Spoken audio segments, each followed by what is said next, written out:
Ito nga pala mga idol, malapit ang matapos itong bubong na to. Baka sa Lunes tapos na itong bubong na dito, ginagawa nila.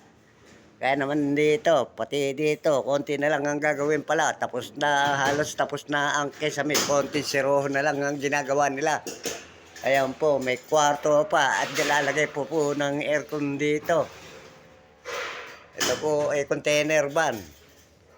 Ginawa pong bahay, pero yung aircon para hindi mainit at may mga kesame. Malalaki naman din ang itong kwarto. Kaya dito, pinaka-flooring, ibibinil pa naman ito. Kaya pagagandahin ng gusto at saka pipinturahan pa. Mga idol.